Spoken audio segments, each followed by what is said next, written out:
मेरे प्यारे दोस्तों को हेलो एंड वेलकम। दोस्तों, आप विराट कोहली, अमिताभ बच्चन, मुकेश अंबानी, नीरज चोपड़ा और माधुरी दीक्षित को जानते हैं। ये लोग हाई फ्रीक्वेंसी के साथ अपना जीवन जी रहे होते हैं, इसीलिए ये लोग हमेशा एनर्जेटिक रहते हैं और सफल होते हैं। आपने कई बिजनेसमैन, बिजनेसवुमन, जॉब करने वाले एग्जीक्यूटिव्स या एम्प्लॉय को देखा होगा। जो लोग एनर्जेटिक होते हैं, सफल और सुखी होते हैं, ये लोग भी हाई फ्रीक्वेंसी के साथ अपना जीवन जी रहे होते हैं। पर जो लोग ज़्यादातर लो फ्रीक्वेंसी के साथ जीवन जी रहे होते हैं, वो लोग दुखी होते हैं, निराश और असफल होते हैं। दोस्तों, ये वीडियो से आज आपको भी पता चल जाएगा कि आप किस फ्रीक्वेंसी पर ऑपरेट कर रहे हैं। इसीलिए ये वीडियो को अंत तक जरूर देखें। यूएसए के जाने माने डॉक्टर डेविड हॉकिंस, जो डॉक्टर है, रिसर्चर है, उन्होंने अपनी book the map of consciousness में मैप ऑफ कॉन्शियसनेस का चार्ट प्रेजेंट किया है। उन्होंने 20 साल तक हजारों लोगों पर रिसर्च करके 2.5 लाख से ज़्यादा कैलिब्रेशन कंडक्ट करने के बाद ये चार्ट बनाया है, जिसमें उन्होंने व्यक्ति के अलग अलग कॉन्शियसनेस लेवल यानी चेतना लेवल और उससे रिलेटेड इमोशंस और फ्रीक्वेंसी को बताया है। स्क्रीन पर आप चार्ट देख सकते हैं। फर्स्ट कॉलम में कॉन्शियसनेस लेवल, सेकंड कॉलम में फ्रीक्वेंसी है। ये हमारे इमोशंस की फ्रीक्वेंसी है जो हर्ट्ज में है, और थर्ड कॉलम में इमोशंस हैं। आप देख सकते हैं कि फ्रीक्वेंसी नीचे 20 हर्ट्ज से लेकर ऊपर 700 हर्ट्ज तक है। 20 से लेकर 175 तक की फ्रीक्वेंसी लो फ्रीक्वेंसी है। ये लो फ्रीक्वेंसी जोन है। ये फ्रीक्वेंसी में व्यक्ति निराश, दुखी या असफल रहता है। आइए हम अलग अलग फ्रीक्वेंसी और उसके इम्पैक्ट देखते हैं। सबसे नीचे शेम का लेवल है। शेम की फ्रीक्वेंसी 20 है। जब व्यक्ति कोई मूर्खतापूर्ण या शर्मनाक काम करता है तो बाद में उसे अपमान या अवमानना जैसी बैड फीलिंग महसूस होती है। खुद की नज़र में वो गिर जाता है। ये फ्रीक्वेंसी में व्यक्ति को मानसिक बीमारी भी हो सकती है। इंटेंशन अगर ज़्यादा हो तो व्यक्ति सुसाइडल अटेम्प्ट भी कर सकता है। दोस्तों, ये लेवल में कोई व्यक्ति है तो उसकी मदद करनी चाहिए ताकि वो इस लेवल से बाहर आ जाए। आगे देखते हैं गिल्ट। गिल्ट की फ्रीक्वेंसी है 30। जब व्यक्ति कोई गलत कार्य करता है तो उसे अपराध बोध होता है। उसने अपराध किया, वो भावना पैदा होती है। इस परिस्थिति में व्यक्ति दूसरे व्यक्ति को सजा देने की कोशिश करता है, बदला लेने की कोशिश करता है। वो ब्लेम करता है, यानी अपराध उससे हुआ फिर भी वो दूसरे व्यक्ति का दोष निकालता है कि तुम्हारी वजह से ये सब कुछ हुआ है। दोस्तों, गिल्ट लेवल में व्यक्ति नेगेटिव हो जाता है, इसीलिए यहाँ से जल्दी बाहर आना ही उचित है। आगे देखते हैं फियर। फियर की फ्रीक्वेंसी 100 है। इमोशन स्टेट एंग्जाइटी है। व्यक्ति के मन में जब डर होता है तो उसके सोचने का दायरा कम हो जाता है, क्योंकि उसकी किसी वस्तु के बारे में देखने की, सुनने की और फील करने की क्षमता कम हो जाती है। इसीलिए वो व्यक्ति किसी भी कार्य को करने में असफल रहता है। एग्जाम्पल से समझते हैं। एक व्यक्ति को नौकरी के लिए इंटरव्यू देने जाना है, पर फियर है, इसीलिए उसे चिंता होने लगती है कि इंटरव्यू में मैं क्या जवाब दूंगा, वो मुझसे क्या सवाल पूछेंगे, मुझे नौकरी नहीं मिल सकती। एक और एग्जाम्पल, बिजनेस शुरू करना है पर फियर है, धंधा चलेगा या नहीं, पैसा डूब जाएगा तो मेरा क्या होगा, तो ये 100 हर्ट्ज लो फ्रीक्वेंसी में रहकर इंसान कभी भी बिजनेस शुरू नहीं कर सकता। बिजनेस शुरू करने के लिए इंसान का हाई फ्रीक्वेंसी पर ऑपरेट करना जरूरी है। Next, anger. एंगर की फ्रीक्वेंसी 150 है। ये लो फ्रीक्वेंसी है। व्यक्ति को जब गुस्सा आता है तो वो किसी के साथ झगड़ा ही करेगा, हेट ही करेगा। गुस्से में इंसान कभी भी अच्छा सोच नहीं सकता। गुस्से में सारे काम बिगड़ने ही वाले हैं। निराशा और असफलता मिलेगी, उल्टा नई समस्याएं क्रिएट होगी। दोस्तों, ये स्टेट को हमेशा अवॉइड करें, मेडिटेशन करें। मेडिटेशन एंगर मैनेजमेंट के लिए अच्छी प्रैक्टिस है। अगला लेवल है करेज। करेज यानी कि साहस, हिम्मत, जिसकी फ्रीक्वेंसी है 200।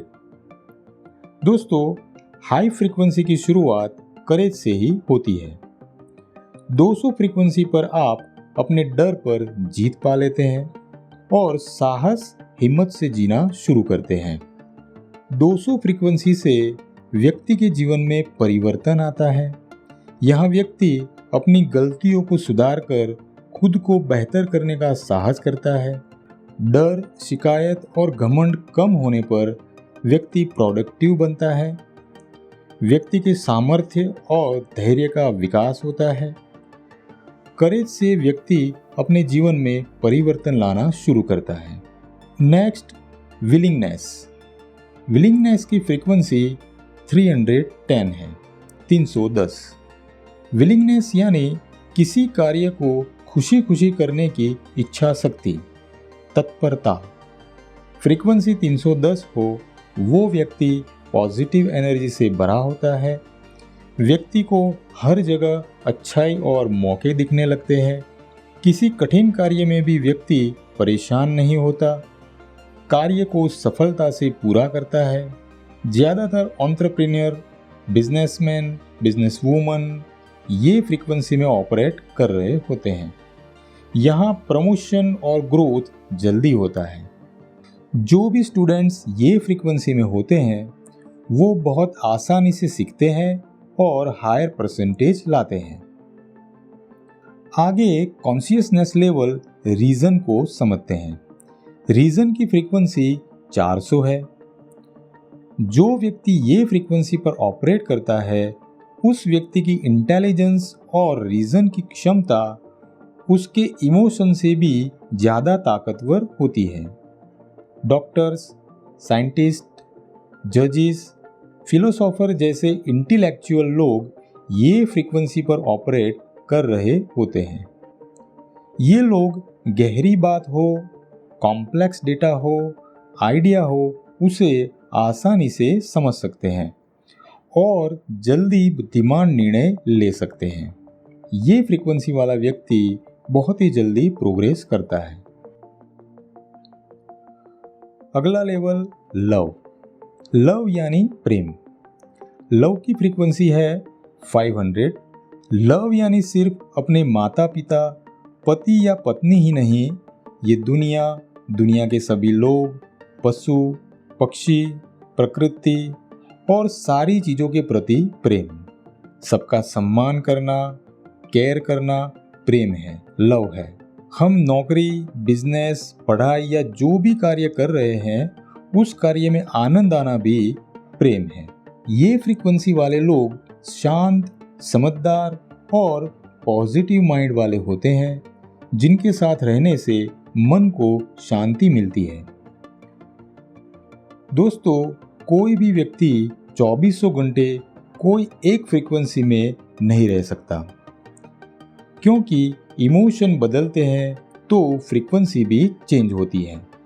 सबसे महत्वपूर्ण ये है कि जब हम अपना कार्य कर रहे होते हैं, जब हम प्रेशर में होते हैं, तब हमारा रिएक्शन कैसा होता है। क्या हम डर जाते हैं? Fear, frequency 100।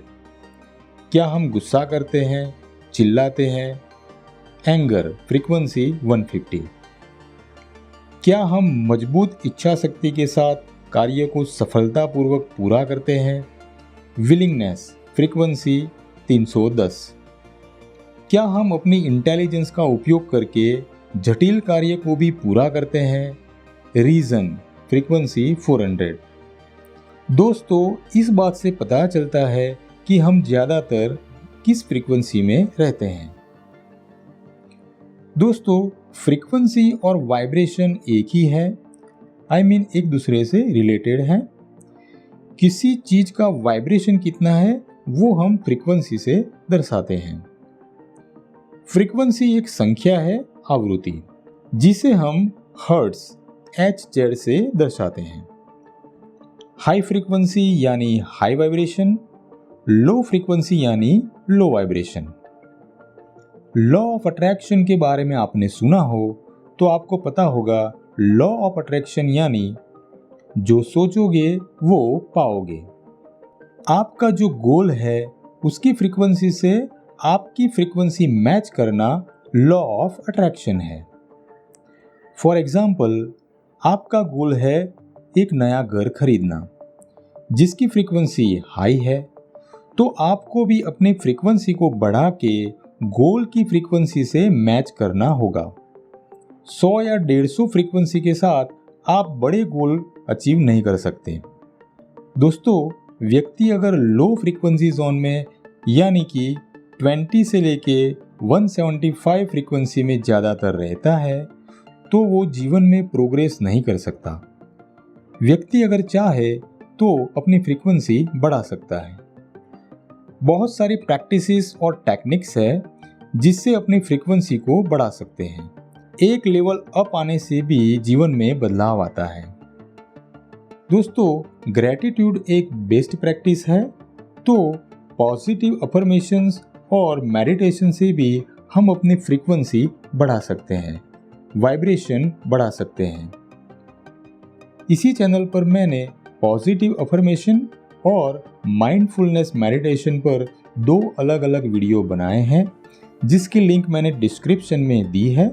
आप दोनों वीडियो को जरूर देखें और प्रैक्टिस करें, अपनी फ्रीक्वेंसी वाइब्रेशन बढ़ाएं। सबकॉन्शियस माइंड पर भी एक वीडियो बनाया है, वो भी देखें, वो वीडियो भी इसी से रिलेटेड है। दोस्तों, आशा करता हूँ कि ये वीडियो आपको इन्फॉर्मेटिव लगा होगा, आपको यूज़फुल जानकारी मिली होगी। कमेंट में लिखकर ज़रूर बताइएगा। अगर आपको वीडियो अच्छा लगा हो तो वीडियो को लाइक और शेयर ज़रूर करें, चैनल को सब्सक्राइब करें। आगे इसी से रिलेटेड नए वीडियो बना के मैं अपलोड करूँगा, तो चैनल को सब्सक्राइब ज़रूर करें। वीडियो देखने के लिए आपका धन्यवाद। Thank you.